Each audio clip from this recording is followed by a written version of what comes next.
मित्रों नमस्कार। आज हम एक नया टॉपिक लेकर आए हैं वाक्य। वाक्य प्रकरण बहुत ही महत्वपूर्ण प्रकरण है और ये वाक्य परीक्षा में हर बार आते हैं, यानी इनके 2 या 3 प्रश्न हर परीक्षा के अंदर आते हैं।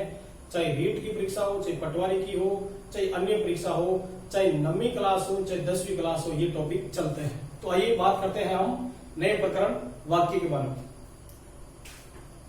हमारा प्रकरण है वाक्य। मित्रों सबसे पहले बात करते हैं वाक्य क्या है। हमने सबसे पहले पढ़ा था वर्ण विचार। वर्णों, भाषा की सबसे छोटी इकाई वर्ण कहलाती है और 2 या 2 से अधिक वर्णों के सार्थक समूह को शब्द कहते हैं और 2 या 2 से अधिक शब्दों के सार्थक समूह को क्या कहते हैं? वाक्य कहते हैं। देखिए परिभाषा क्या है इनकी। 2 या 2 से अधिक शब्दों के सार्थक समूह को वाक्य कहते हैं। इसमें 2 या 2 से अधिक शब्दों का सार्थक समूह होगा, वाक्य कहते हैं।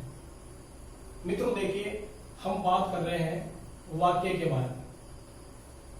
अब हमें वाक्य के अंतर्गत कितनी चीजें पढ़नी है उसके बारे में वर्णन करते हैं। वाक्य के अंदर 3 चीजें चलती है जो सबसे महत्वपूर्ण मानी जाती है। इधर देखिए मित्रों, मैं बात करता हूं सबसे पहले जो एक तत्व माना जाता जहां से प्रश्न आते हैं, मैं इसकी बात कर रहा हूं। सबसे पहले वाक्य के अंग।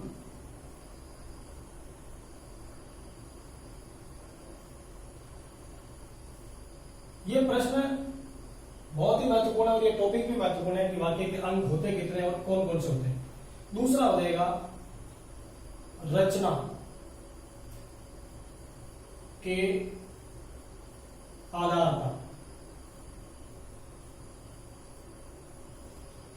और मित्रों तीसरा हो जाएगा अर्थ के आधार पर।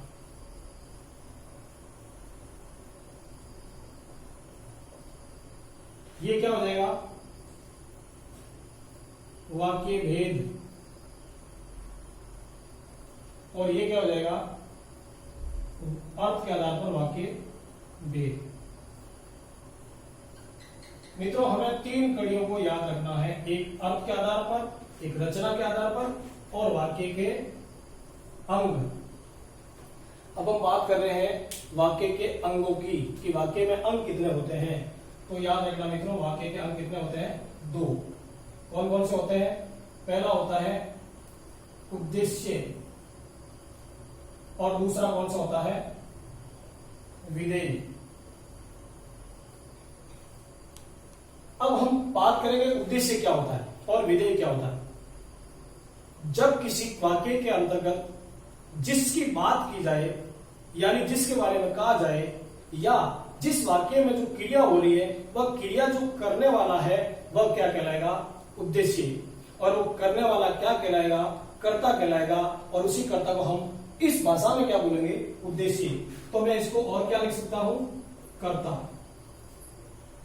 अब हम बात कर रहे हैं जब वाक्य में कर्ता के द्वारा जो कार्य हो रहा है, गाना, बजाना, दौड़ना, उठना, बैठना, पीना, खाना, भागना, ये जो क्रियाएं हो रही है वही क्रिया क्या कहलाएगी? विधेय कहलाएगी।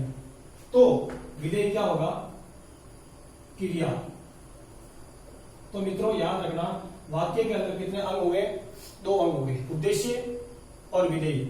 उद्देश्य जो वाक्य में कर्ता होता है उसे उद्देश्य कहते हैं और जो वाक्य में कर्ता के द्वारा जो क्रिया होती है उसी क्रिया को क्या बोलेंगे? हम विधेय बोलेंगे। बात हो गई। जैसे मैं इसका उदाहरण दे देता हूं। जैसे राम पुस्तक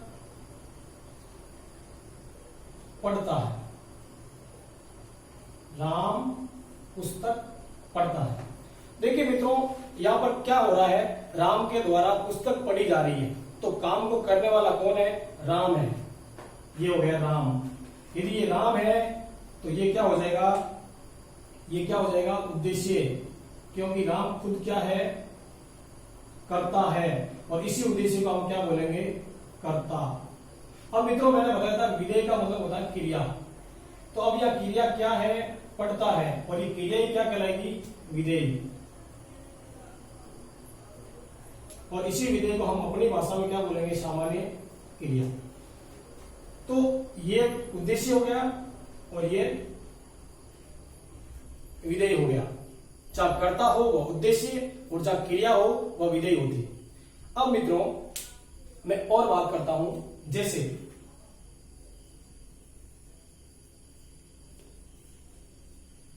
सचिन ने छक्के लगाए,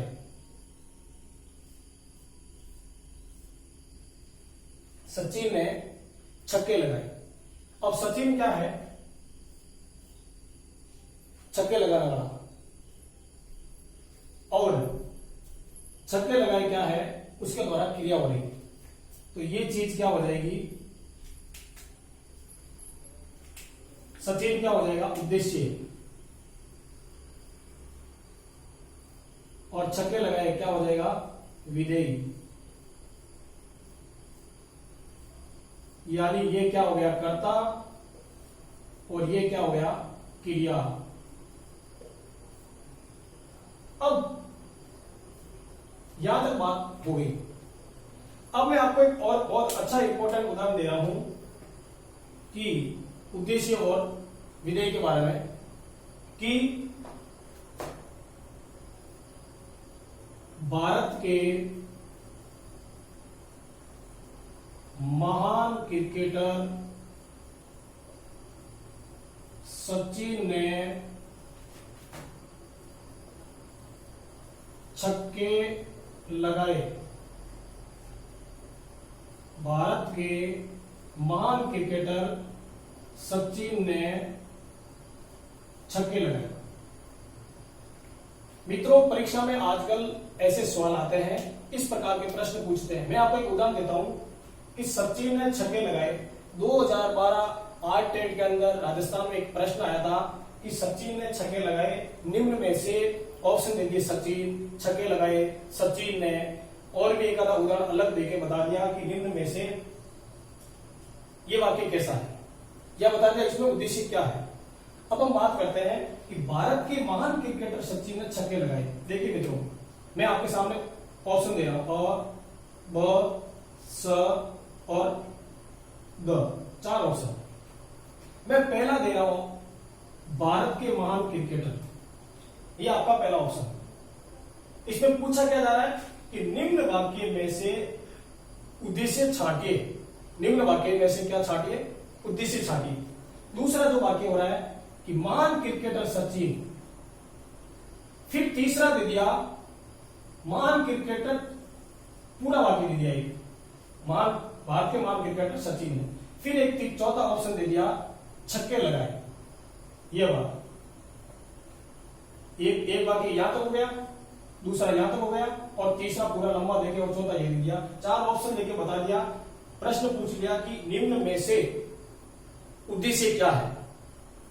तो मित्रों यहां पर कंफ्यूज होने की जरूरत नहीं है, असमंजस में पढ़ने की जरूरत नहीं है। हमें यहां पर बहुत ही नॉर्मल तरीके से इसको एक सरल वाक्य में बदलना है। एक सरल का मतलब ये सरल वाक्य ही, हमें छोटे वाक्य में बदलना कि कंफ्यूज होने के लिए कि सचिन ने छक्के लगाए।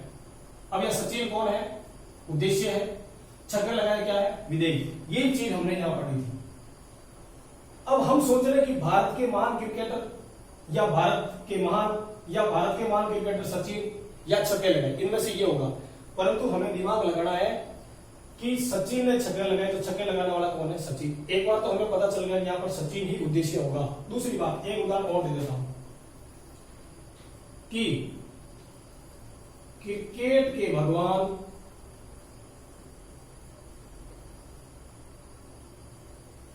सचिन ने छक्के लगाए। क्रिकेट के भगवान सचिन ने छक्के लगाए। एक वाक्य मैं और बना देता हूं, छोटे कद वाले सचिन ने छक्के लगाए। मित्रों इधर देख लीजिए, ये 3 वाक्य आपके सामने हैं। अब भारत का महान क्रिकेटर कह दो, क्रिकेट का भगवान कह दो, या छोटे कद वाला सचिन कह दो, बात कहां पे आके टिक रही है? सचिन पर टिक रही है। कहां पर आके टिक रही है? सचिन पर, क्योंकि मैन और मुख्य रूप से कौन रोल अदा कर रहा है? सचिन। क्योंकि बाकी चाहे उनकी क्या विशेषता, उसका एक चौथा उदाहरण और दे सकता हूं कि सहवाग, वीरेंद्र सहवाग के साथ खेलता था सचिन, और शुरू से इनकी जोड़ी अच्छी थी, ये ओपनिंग में आते थे। तो मैं एक और उदाहरण दूं कि वीरेंद्र सहवाग कह रहा है कि मेरा लंगोटिया यार सचिन, मेरा लंगोटिया यार सचिन, सचिन ने छक्के लगाए, मेरे लंगोटिया यार सचिन ने छक्के लगाए। तो बात किसकी आ रही? सचिन की आ रही। इसलिए मित्रों इसमें ज्यादा कंफ्यूज होने की जरूरत नहीं है, वाक्य को पढ़िए और बार बार यही देखना कि कार्य को करना कौन है, कौन कर रहा है, इस क्रिया को करने वाला कौन है? सचिन है। अब इसमें लंगोटिया यार भी कौन है? वीरेंद्र सहवाग का सचिन है। इसलिए सचिन क्या हो जाएगा मित्रों? क्या हो जाएगा? उद्देश्य हो जाएगा। अब मित्रों मैं बात करता हूं छक्के लगाए, ये क्या हो गया? ये जो सारे छक्के लगाने की बात आ रही है, ये सारा क्या हो गया? विधेय।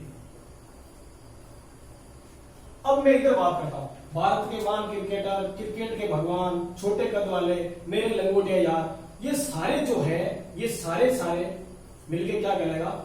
उद्देश्य विस्तार। क्या कहलाएगा? उद्देश्य का विस्तार है। ये उद्देश्य का विस्तार किया जा रहा है। मैं यह लिख दूं कि सचिन ने 6 छक्के लगाए, जो वो 6 है ना, 6 छक्के, वो क्या हो जाएगा? वो विधेय विस्तार हो जाएगा। वो क्या हो जाएगा? विधेय का विस्तार। परंतु इसमें सचिन क्या उद्देश्य है, बाकी जो विधेय है, बाकी जो चीजें ये बन रही है, भारत के महान क्रिकेटर, क्रिकेट के भगवान, छोटे कद वाले, मेरे लंगोटिया यार, ये सारे के सारे क्या है? उसी सचिन यानी उसी उद्देश्य के क्या है? उनकी विशेषता, और वही विशेषता क्या कहलाएगी? उद्देश्य विस्तार। तो यह समझ में आ गया? वाक्य को समझने की जरूरत है। आज के टाइम में इस प्रकार के प्रश्न आते हैं और हम कंफ्यूज हो जाते हैं वहां पर कि इसका उद्देश्य क्या है, विधेय क्या है। भारत का महान क्रिकेटर है, या भारत का महान क्रिकेटर सचिन है, या भारत का महान है, या छक्के लगाए। 4 विकल्प दे देंगे, हमें कंफ्यूज होने की जरूरत नहीं है। उसमें से एक छोटा वाक्य बना लीजिए और सचिन ने छक्के लगाया। छक्के कौन लगा रहा है? सचिन लगा रहा। तो सचिन क्या हो गया मित्रों? उद्देश्य हो गया। कोई घबराने की कोई जरूरत नहीं। इस प्रकार के प्रश्न पुटअप होने लगते हैं। अब हम बात करते हैं वाक्य के अंगों के बाद में रचना के आधार पर, फिर होगा अर्थ के आधार पर। वो बात करते हैं रचना के आधार पर। तो इसका स्क्रीनशॉट आप ले लीजिए और समझ में नहीं आए तो आप इसे कमेंट बॉक्स में अपनी टिप्पणी जरूर कीजिए। अब हम बात करते हैं रचना के आधार पर वाक्य भी।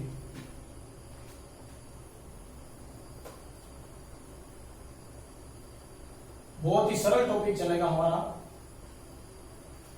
कि वाक्य के अंग हो गए और दूसरा जो टॉपिक चलेगा वो रचना के आधार पर यानी व्युत्पत्ति के आधार पर वाक्य के भेद, और तीसरा चलेगा अर्थ के आधार पर। हम दूसरी कड़ी पढ़ रहे हैं क्रम बाई, वो होगा रचना के आधार पर वाक्य भेद। मित्रों याद रखना, रचना के आधार पर वाक्य के भेद। किसके आधार पर? रचना के आधार, रचना के आधार पर वाक्य के भेद। रचना के आधार पर वाक्य के 3 भेद माने जाते हैं। रचना के आधार पर वाक्य के कितने भेद माने जाते हैं? 3 भेद माने जाते हैं। 3 भेद कौन कौन से हैं? हमने बेसिक तीसरी, चौथी, पांचवी, छठी के अंदर भी पढ़ना शुरू कर दिया था कि रचना के आधार पर वाक्य के कितने भेद हैं। मित्रों याद रखना कि रचना के आधार पर वाक्य के कितने भेद हैं? 3 भेद माने जाते हैं। अब मैं बात करता हूं तीनों भेदों के बारे में। तो सबसे पहला भेद है हमारे सामने सरल या साधारण वाक्य।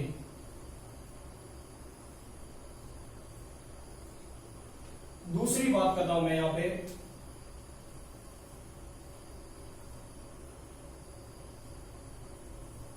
संयुक्त वाक्य।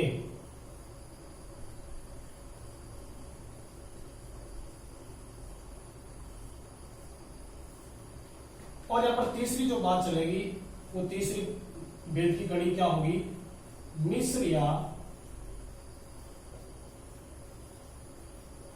मिश्रित वाक्य।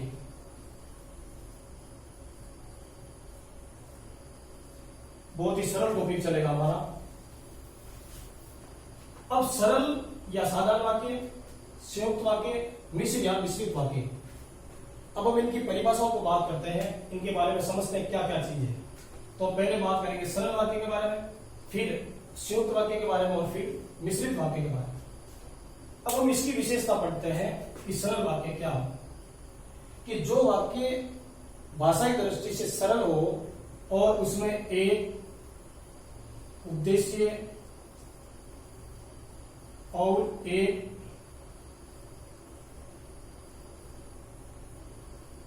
विधेय हो।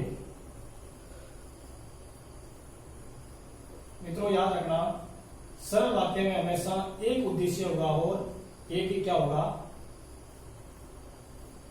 विधेय होगा।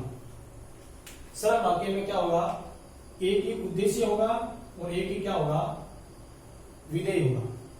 अब हम बात कर रहे हैं संयुक्त वाक्य की। संयुक्त वाक्य में दो या दो से अधिक सरल वाक्य जो समुच्चय बोधक अवयव से जुड़े होंगे। दो या दो से अधिक सरल वाक्य जो समुच्चय बोधक अवयव से जुड़े होंगे। मित्रों याद रखना, समुच्चय बोधक अवयव। अब समुच्चय बोधक अवयव कौन से हैं, हम इनकी पहचान देखेंगे। पहचान, अब इसकी पहचान की बात कर रहे हैं संयुक्त वाक्य की। इसकी पहचान क्या होगी कि दो सरल वाक्य होंगे और उन दो सरल वाक्यों को जोड़ेगा, वह क्या कहलाएगा, समुच्चय बोधक अवयव। अब वो अवयव कौन से है, अब इसकी पहचान होगी, वो वाक्य में बनेंगे तो ये अपना बन जाएगा कि ये संयुक्त वाक्य है। अब और, तथा, एवं, व, किंतु, परंतु, इसलिए आदि। मित्रों याद रखना, ये जो मैंने आपको पहचान बताई है समुच्चय बोधक अवयव माने जाते हैं। और, तथा, एवं, व, किंतु, परंतु, इसलिए आदि, ये सारे समुच्चय बोधक अवयव हैं जो दो या दो से अधिक सरल वाक्यों को जोड़ने का कार्य करेंगे और ये अलग करने का भी कार्य करेंगे, क्योंकि ये जब हटा देंगे अवयव तो क्या होगा, वो दोनों सरल वाक्य। अब याद रखना, इसमें एक चीज और है, ये स्वतंत्र होते हैं। ये जो संयुक्त वाक्य होंगे और इसमें जो सरल वाक्य होगा वो क्या होंगे, हमेशा स्वतंत्र होंगे, अपने आप में किसी के ऊपर निर्भर नहीं होंगे। और निर्भर की बात करेंगे तो वो क्या चलाएगा, मिश्रित। और मिश्रित का मतलब अगली कड़ी पढ़ेंगे तो उसमें होगा आश्रित। अब हम इसकी परिभाषा पढ़ ली, अब हम इसकी बात कर रहे हैं मिश्र या मिश्रित। मिश्र से तात्पर्य होता है मिक्सिंग, यानी कहीं ना कहीं उसमें दो वाक्य मिक्स होंगे, यानी एक वाक्य दूसरे के ऊपर निर्भर होगा। अब हम बात कर रहे हैं कि जिसमें एक प्रधान वाक्य, जिसमें एक प्रधान वाक्य और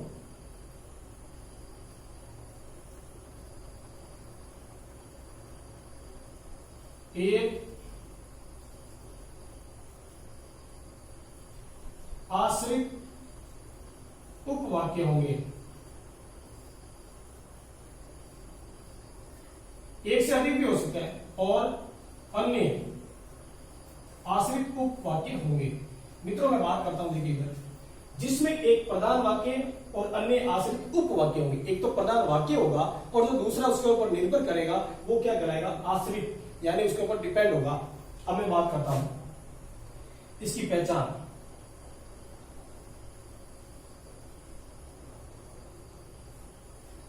जिस प्रकार ये पहचान है उसी प्रकार हमें इस पहचान को भी पहचानना पड़ेगा।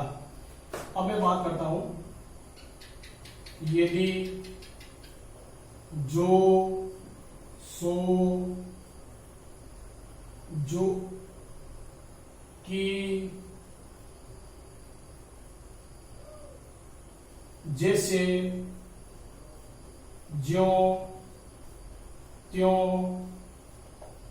जिधर उधर जैसा। अब ये की है ना, ये छोटी की के सारे वाक्य की से निर्मित सारे वाक्य।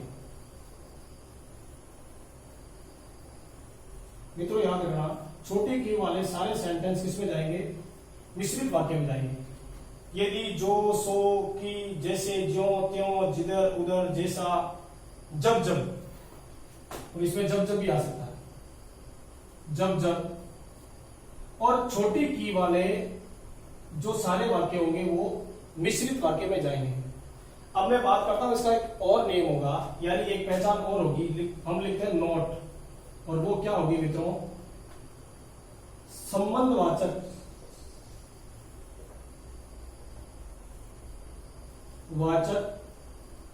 सर्वनाम के सारे उदाहरण, किस सर्वनाम के?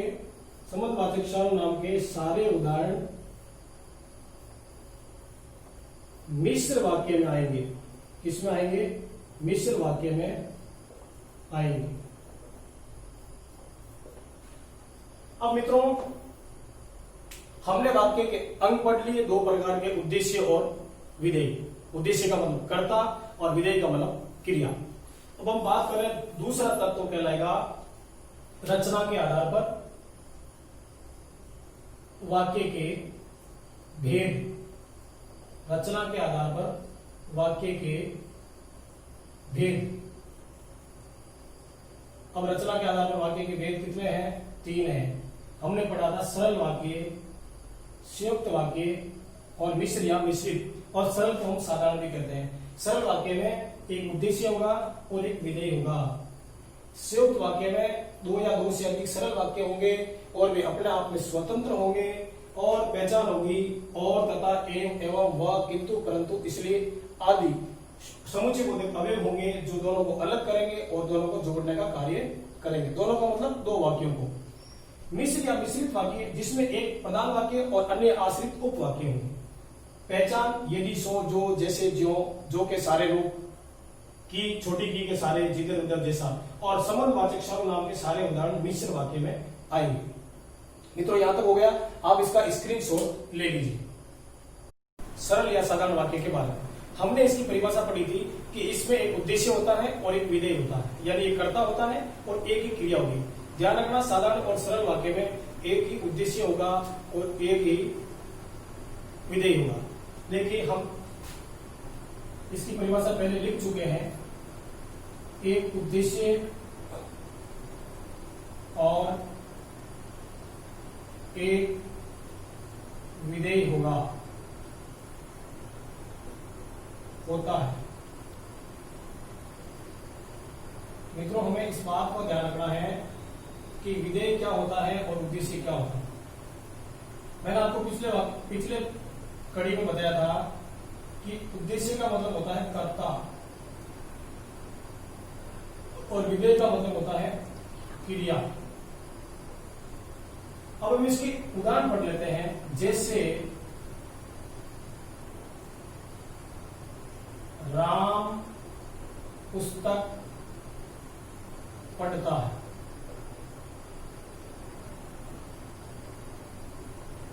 मैं वही वाक्य आपके सामने रख रहा हूं जो वाक्य मैंने वाक्य के अंगों में पढ़ाया था। राम क्या है? काम को करने वाला। पढ़ता क्या है? क्रिया है। क्या क्रिया है? पुस्तक को पढ़ना। तो ये जो बात है ये क्या होगा? उद्देश्य। और ये क्या होगा?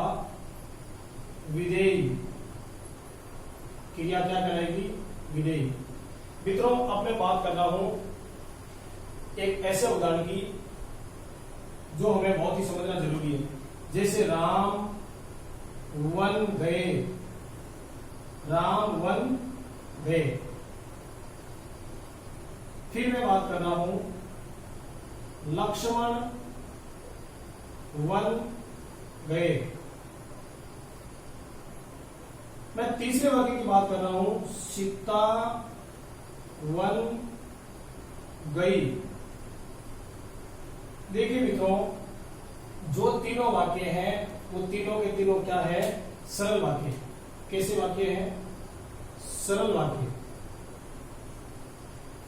अब हमें इस वाक्य, इन तीनों को मिला के हमें सरल वाक्य बनाना और वही उद्देश्य बनाना, वही विधेय बनाना। तो मैं इस तीनों वाक्यों को एक वाक्य में कन्वर्ट कर देता हूं और मैं क्या लिखता हूं?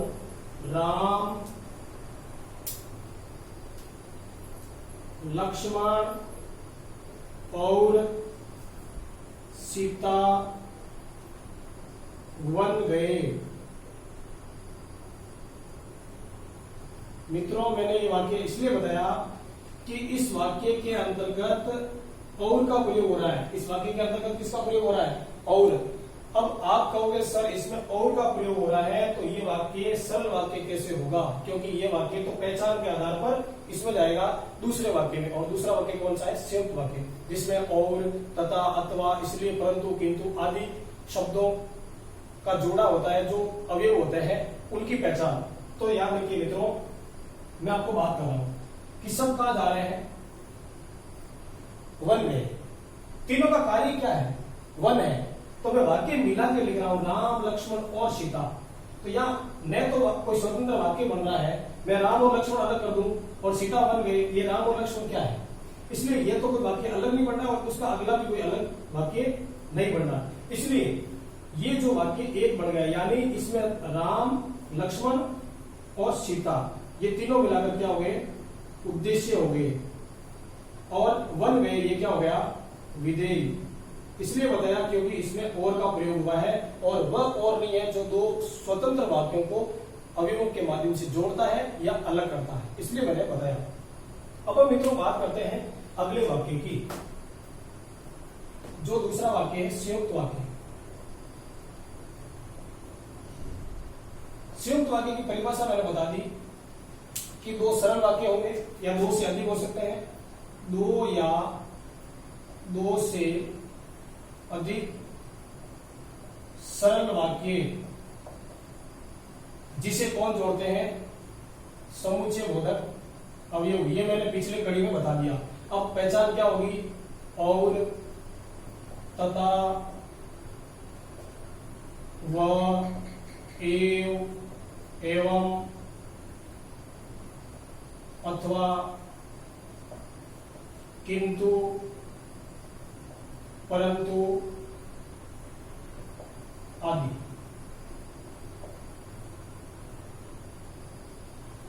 अब इससे पहले मैं बात करता हूं कि ऐसे बहुत सारे उदाहरण आ जाएंगे जिसमें यही चलेगा, हमें सिर्फ उद्देश्य देखना है और विधेय देखना है। अब हम बात कर रहे हैं इसके बारे में कि दो या दो से अधिक सरल वाक्य हो और दोनों स्वतंत्र हो और इन पहचान का पता चले, और इस पहचान वाले क्या कहलाएंगे? संयुक्त वाक्य। अब मैं आपके सामने एग्जाम्पल दे रहा हूं। जैसे मैं आपके सामने एग्जाम्पल क्या दे रहा हूं? सरल वाक्य का कि भूखा भिखारी खाना जल्दी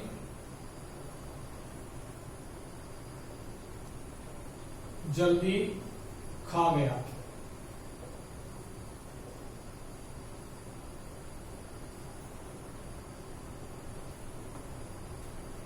अब मैं इसको संयुक्त वाक्य में परिवर्तित करता हूं कि भूखा भिखारी खाना जल्दी जल्दी खा गया।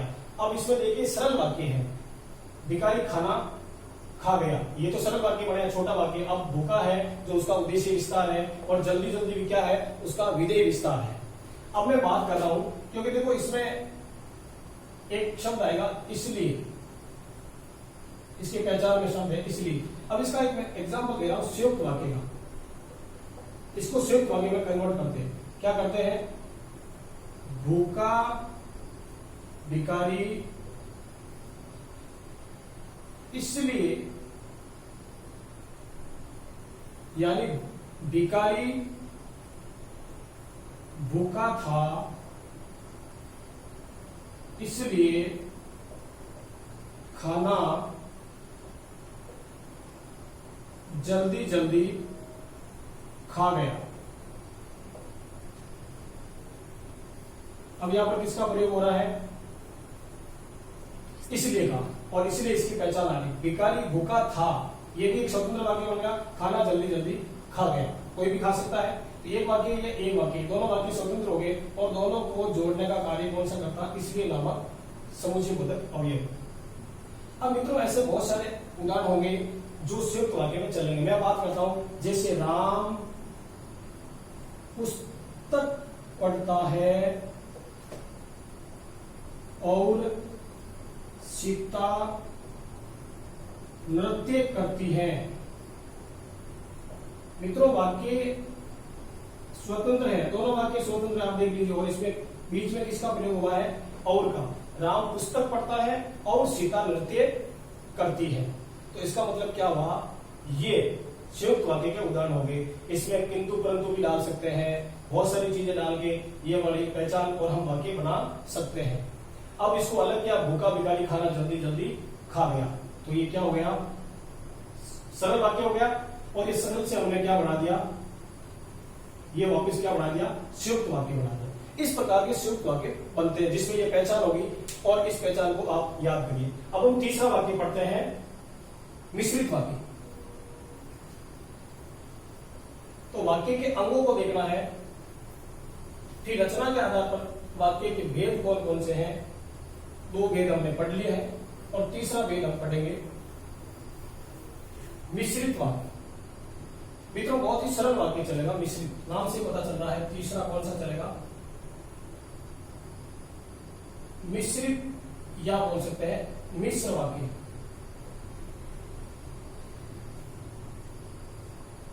मिश्र या मिश्रित। अब इसकी परिभाषा मैंने पहले बता दी थी। इसकी क्या परिभाषा है? एक प्रधान वाक्य व अन्य आश्रित वाक्य। मित्रों देख लीजिए इधर, एक प्रधान वाक्य और अन्य आश्रित उपवाक्य होते हैं।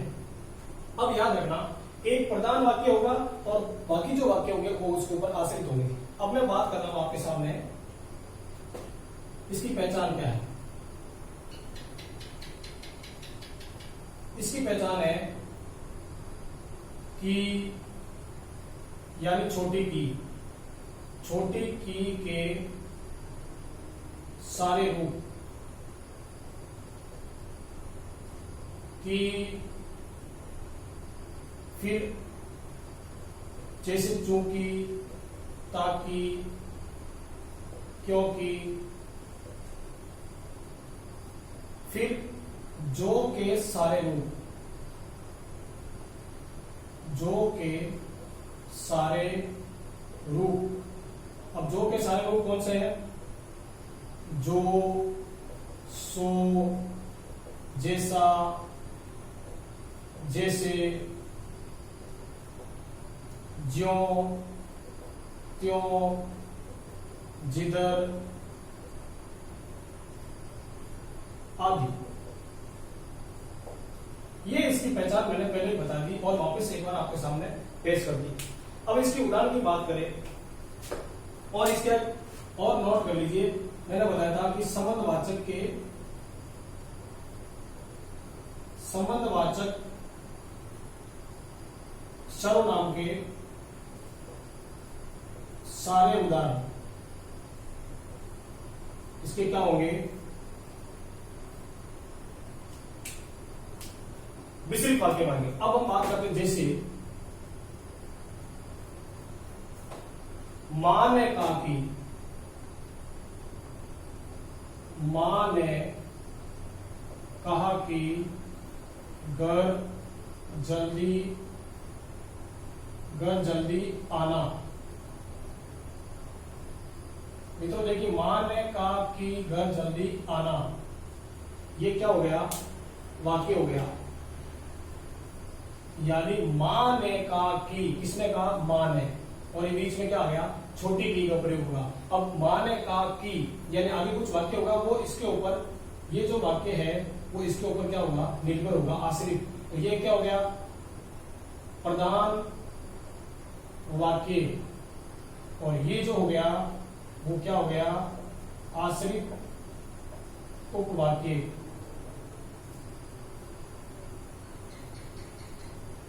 मैं आपके सामने उदाहरण दे रहा हूं, और उदाहरण दे रहा हूं, सरल वाक्य बना के। सरकार जनता का भला चाहती है। यह वाक्य कैसा है, सरल वाक्य। और इसको हम मिश्रित वाक्य में कन्वर्ट करेंगे तो क्या करेंगे,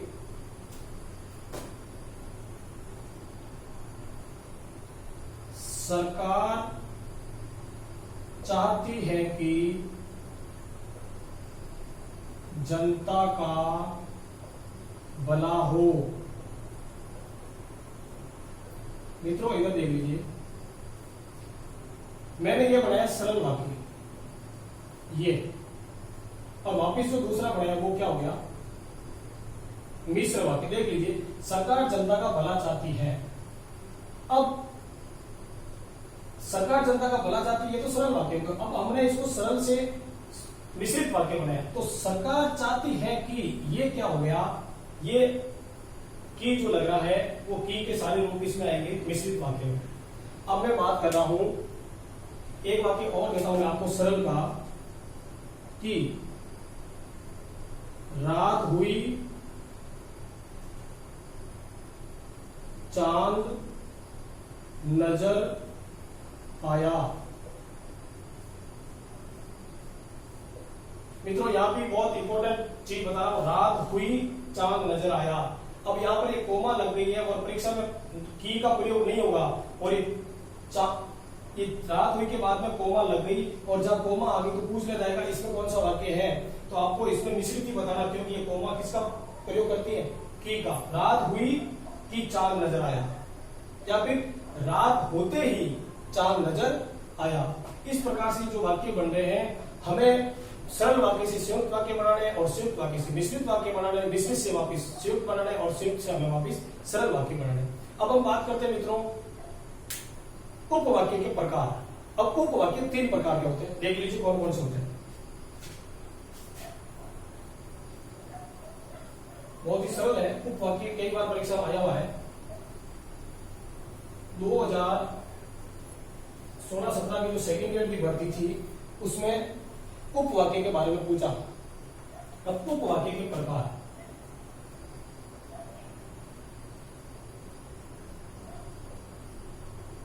उपवाक्य के प्रकार, मित्रों याद रखना उपवाक्य के प्रकार कितने होते हैं, 3। नंबर 1 संज्ञा उपवाक्य,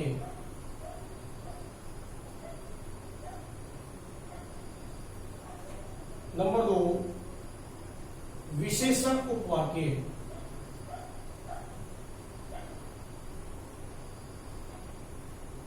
और नंबर 3 क्रिया विशेषण उपवाक्य।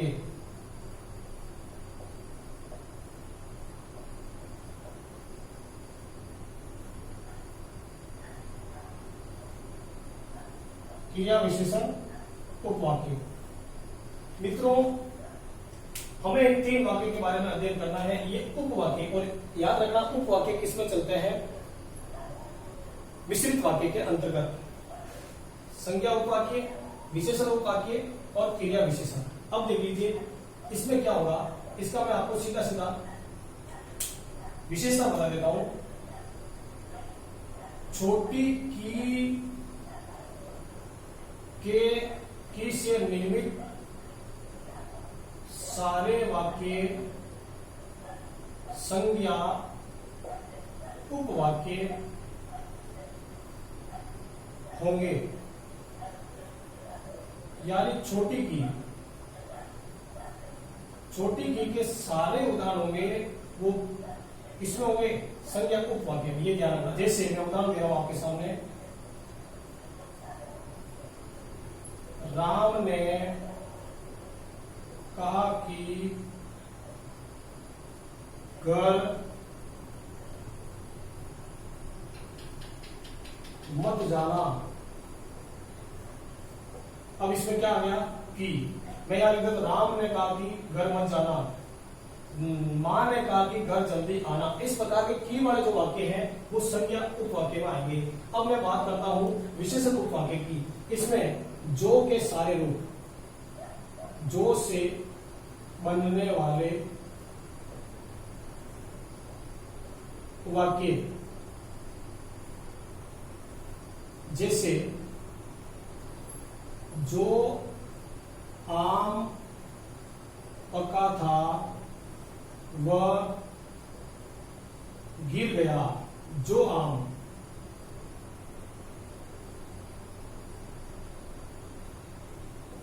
अब जो शब्द का प्रयोग है, जो से, जो व्यक्ति मेहनत करेगा वह सफल होगा।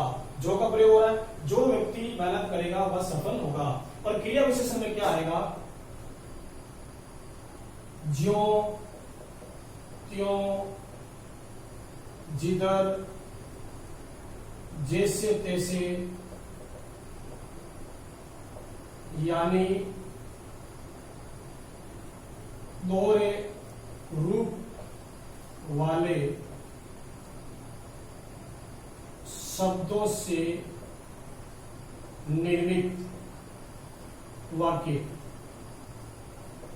ये किसमें आएंगे मित्रों,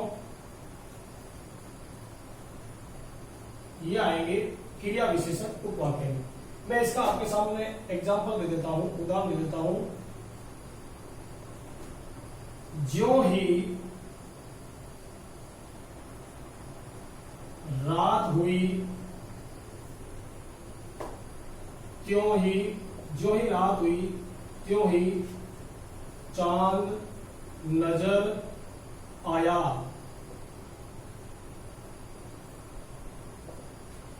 ज्यों ज्यों मेहनत करता गया त्यों त्यों सफलता मिलती गई। उसी प्रकार से मिश्रित वाक्य के मैं उदाहरण देता हूं, तुम मुझे खून दो मैं तुम्हें आजादी दूंगा। जैसे का प्रयोग, जैसा करोगे वैसा भरोगे। तो मित्रों वाक्य के दो अंग, उद्देश्य और विधेय। रचना के आधार पर वाक्य पढ़ लिया सरल या साधारण वाक्य, दूसरा वाक्य संयुक्त वाक्य, और तीसरा वाक्य हमने पढ़ लिया मिश्रित या मिश्र वाक्य। अब हम अगली कड़ी में अगला वीडियो देखेंगे अर्थ के आधार पर वाक्य। तो मित्रों वीडियो के अंत तक बने रहे, वीडियो को लाइक करें, शेयर करें, कमेंट करें और सब्सक्राइब करें। धन्यवाद।